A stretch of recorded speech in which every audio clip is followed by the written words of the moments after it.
Quando existir um consumo excessivo numa fonte dessa, tá? Provavelmente tem algum curto. Então isso a gente vai mostrar no nosso treinamento, tá?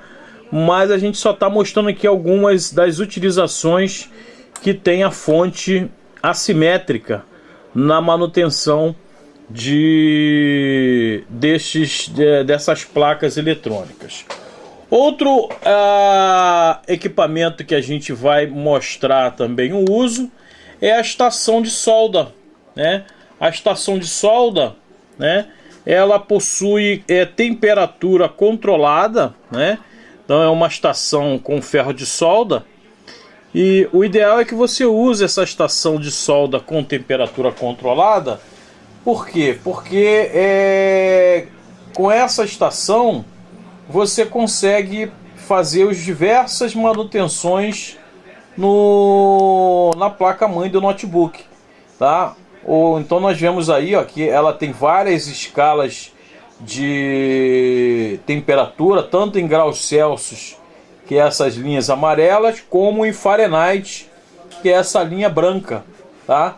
Então a gente vai mostrar o uso da estação de solda e também vamos mostrar o uso da estação de ar quente, né? A estação de ar quente é essa que está aqui embaixo, né?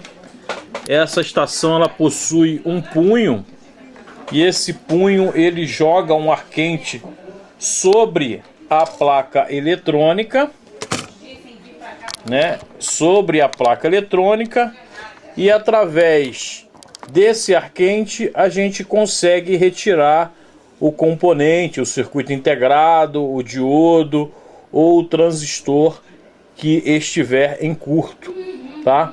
Então nós vamos mostrar o uso da estação de ar quente e a estação de solda, né? Que são equipamentos diferentes, tá, gente?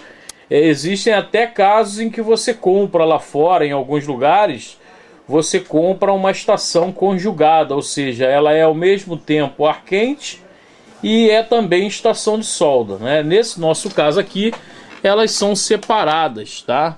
Eu uso elas separadas, muito embora você possa adquirir também uma que seja conjugada, seja ar quente e seja estação de solda também, tá? Então esses são alguns dos instrumentos que a gente vai mostrar no nosso treinamento, como é que usa, como é que configura, né? Qual é a aplicação de cada um. Além desses instrumentos, nós vamos mostrar o uso de frequencímetro e osciloscópio, né? O frequencímetro e o osciloscópio também são dois equipamentos que podem ser usados e auxiliam na manutenção da placa, tá? Não quer dizer que você tenha que ter, tá, gente? Existe, pelo menos o frequencímetro é bom que se tenha. Por quê? Porque nós vamos mostrar no gerador de clock os vários clocks que vão para vários circuitos na placa-mãe do notebook. E se um desses clock não estiver saindo do gerador de clock, tá? Aquele circuito vai ficar inoperante. Por quê? Porque o clock é um sinal de relógio, é um pulso que faz aquele circuito funcionar. Se não chegar aquele pulso ou aquele clock naquele circuito, aquele circuito vai ficar inoperante, tá? Então o chip ponte norte recebe clock, o chip ponte sul recebe clock, a memória recebe clock. Vários circuitos na placa-mãe recebem clock, tá?